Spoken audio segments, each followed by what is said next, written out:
आज हम अपने स्टूडियो में उस शख्सियत से मिलाना चाहते हैं जो एक समाज सेवक, राजनीतिक और सफल बिजनेसमैन है। मिलाने से पहले 4 पंक्तियां हम टुडे नेशन की तरफ से उनके लिए बोलना चाहते हैं। ख्वाब टूटे हैं मगर हौसले अभी जिंदा हैं। मैं वह शख्स हूँ जिससे मुश्किलें भी शर्मिंदा हैं। मुझे न किसी का दिल न किसी की जान चाहिए। मुझे न किसी का दिल न किसी की जान चाहिए। दिल का जो हाल समझ सके वो इंसान चाहिए। अगर आप चैनल पे नए हैं तो चैनल को सब्सक्राइब कर लें। मैं रिजवान फारूकी, टुडे नेशन से आपका सच हमारा साथ।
हमारे साथ स्टूडियो में मौजूद हैं पूर्व लोकसभा प्रत्याशी शकील अहमद जी।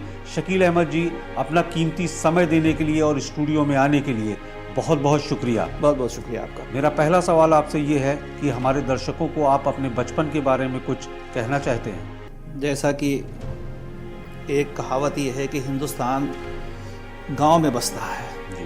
तो मेरा बचपन भी गांव में बीता है जी। सुल्तानपुर से लखनऊ हाईवे पे रौनिया पूरा ग्राम सभा है, जिसमें एक रेवेन्यू विलेज है पूरे हैबल। जी। तो पूरा का पूरा बचपन मेरा गांव में, खेत में, खलिहान में जी। और गांव के प्राइमरी स्कूल में जी। हम पढ़ते हुए बिताए हैं। गांव की मिट्टी में खेलते रहे हैं। जी। और फिर उसके बाद यहाँ के रौनिया पूरब के प्राइमरी स्कूल से आगे बढ़ते हुए 3 किलोमीटर दूर अलीगंज की तरफ, लखनऊ की तरफ खोखीपुरे की स्कूल, इंटर का जो जूनियर हाई स्कूल, मैंने जूनियर हाई स्कूल वहाँ से किया। और वहाँ के बाद फिर रायबरेली रोड पर श्री हनुमंत इंटर कॉलेज से मैंने इंटर किया। फिर बीएससी मैंने क्या कहते हैं केनाई सुल्तानपुर से किया। इंटर के बाद हमारा शहर की तरफ जाना हुआ और फिर बीएससी करने के बाद में मैं निकल गया इलाहाबाद यूनिवर्सिटी पढ़ने के लिए। तो गांव में मेरा बीता हुआ है बचपना। जी, कहने का मतलब आप हमेशा जमीन से जुड़े रहे। बिल्कुल जमीन से जुड़े रहे। जी। आज आप एक सफल बिजनेसमैन हैं, तो आप बिजनेस में कैसे आए? बिजनेस में आपकी रुचि बचपन से थी या पुश्तैनी मिली? देखिए, मेरा परिवार बिजनेस का परिवार है। मेरे वालिद मरहूम जनाब हाजी मुनीर अहमद खान साहब सुल्तानपुर जिले के एक मशहूर शख्सियत कारोबार के थे जी। और उन्होंने ट्रांसपोर्ट का कारोबार शुरू किया। ट्रांसपोर्ट के कारोबार में ट्रकों का और बसों का एक पूरा हुजूम जो है मेरे पास में रहा। तो कारोबार तो मुझे मेरे वालिद साहब से, मरहूम वालिद साहब से मिला। फिर उसमें मैंने और इजाफा किया। हमने फिर उसमें बहुत सारे टायरों की, वो हिंदुस्तान के टायरों की और बाकी मल्टीनेशनल कंपनियों के टायरों की मैंने डीलरशिप लिया। और उससे आगे बढ़ते हुए फिर हमने पेट्रोल पंप जो है HPCL कंपनी का 2 पेट्रोल पंप मैंने लिया और SR ऑयल कंपनी का मैंने आगे बढ़ाया। तो कारोबार में जो है परिवार के ही दृष्टिकोण से मुझे कारोबार में आना पड़ा। ओके। राजनीति में आने के बारे में आपने कब सोचा और किस तरीके से आए? दौरान एजुकेशन जब मैं इलाहाबाद यूनिवर्सिटी में पढ़ता था तो वहाँ पर स्वयं प्रकाश गोस्वामी जी को हम लोग प्रेसिडेंट का चुनाव लड़वाए थे। तो हमारे अंदर जो राजनीति का कीड़ा था वो वहीं से इलाहाबाद यूनिवर्सिटी से जग गया था। लेकिन कुछ ज़रूरतें इस तरीके से थी कि सुल्तानपुर आकर के कारोबार में अपने को मुलविस किया मैंने, लेकिन राजनीति करता रहा और राजनीतिक लोगों के साथ में उठना बैठना मेरा रहा। और सबसे पहला चुनाव राजनीति में मैंने जो है प्रमुखी का लड़ा, जो कुछ वोटों से मैं कुड़वार प्रमुखी हार गया था और उसके बाद में फिर सिलसिला आगे बढ़ता हुआ विधानसभा और लोकसभा तक पहुंचा। इस बार लोकसभा के चुनाव में सपा को आप कहां देख रहे हैं? क्या कुछ उम्मीद है या पिछले बार की तरह होने वाला है? नहीं, बहुत उम्मीदें हैं इस बार, बहुत ज़्यादा उम्मीदें हैं। जनता एक तो जो मतलब ये कि सरकार है इस समय एनडीए की यहाँ पर, उस सरकार से बहुत पीड़ित है। और जो इंडिया गठबंधन बना जिसमें कांग्रेस के साथ में अलायंस हुआ, आम आदमी के साथ में अलायंस हुआ, ममता बनर्जी की पार्टी के साथ में अलायंस हुआ, साउथ में बहुत सारी पार्टियों के साथ अलायंस हुए, तो इस तरीके से एक बहुत विपक्ष मजबूती की स्थिति में है। उसमें अभी जो लखनऊ में तय हुआ, उत्तर प्रदेश में तय हुआ कि 17 सीटें कांग्रेस के फेवर में जा रही हैं और बाकी बहुतायत सीटें जो हैं समाजवादी पार्टी के पक्ष में हैं।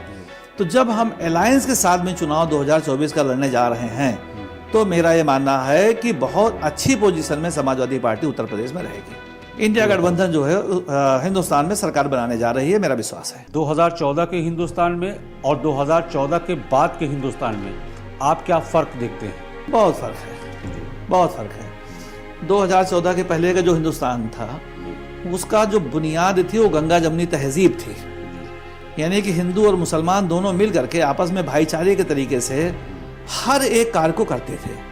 बड़े प्यार मोहब्बत के साथ में शादी विवाह, आना जाना, खेती किसानी, कारोबार, बड़ा भाईचारा था।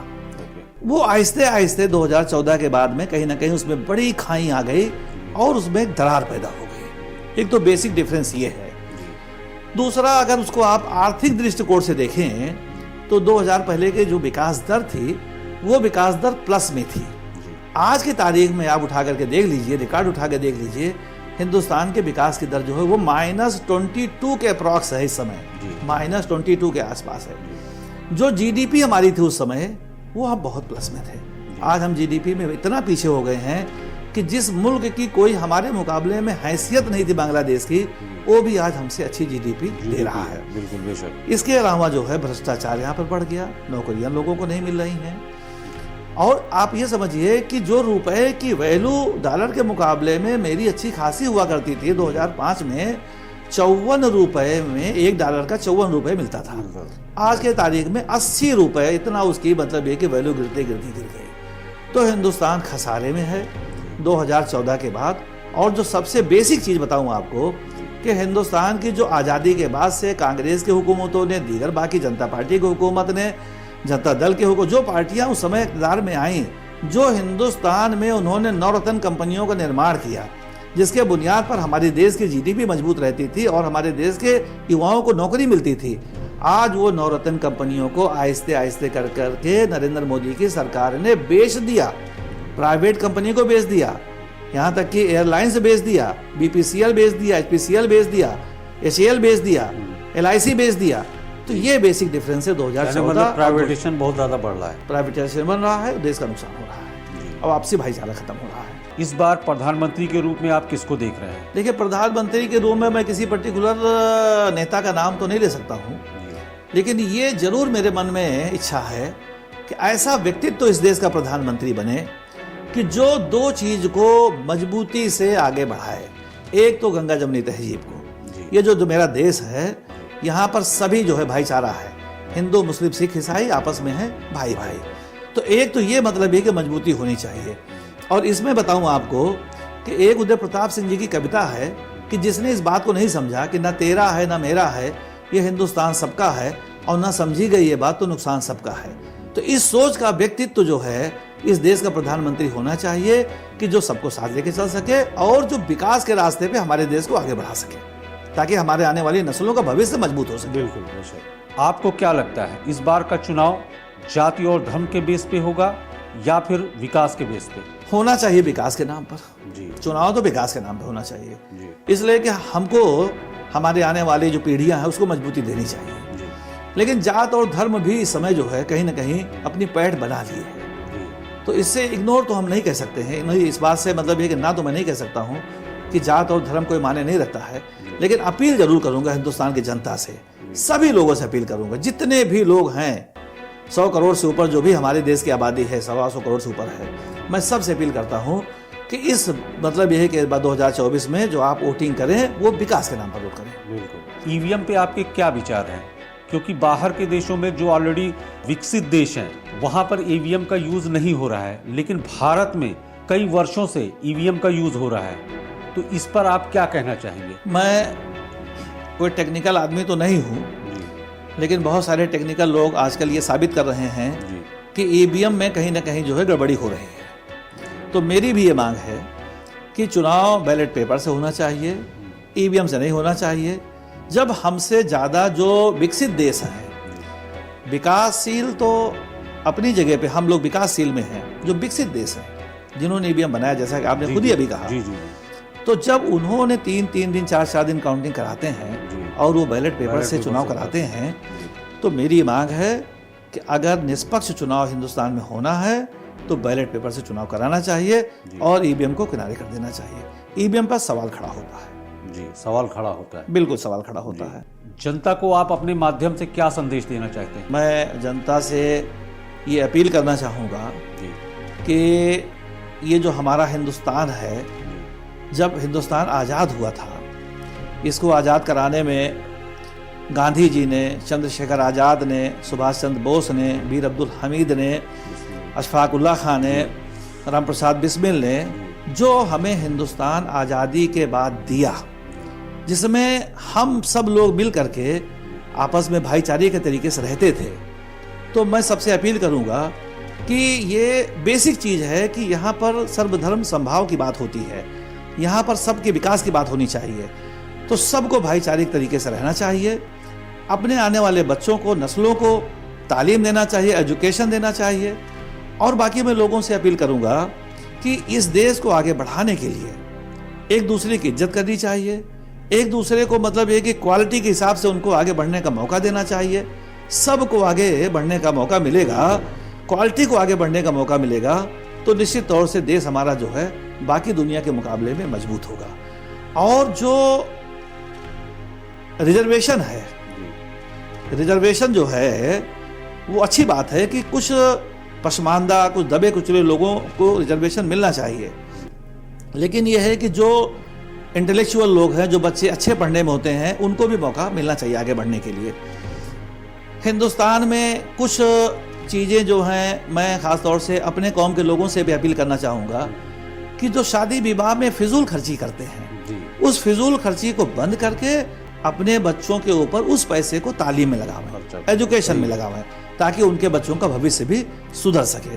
और तालीम जो है वो सिर्फ कुछ लोगों के कहने पर एक महदूद दायरे तक ना रहे। तालीम दीनी भी दें, तालीम दुनियावी बहुत ज़रूरी है। दुनियावी तालीम अगर आप नहीं देंगे तो दुनिया के बाकी क्या कहते हैं मुल्कों के मुकाबले में हम और आप पिछड़ते जाएंगे।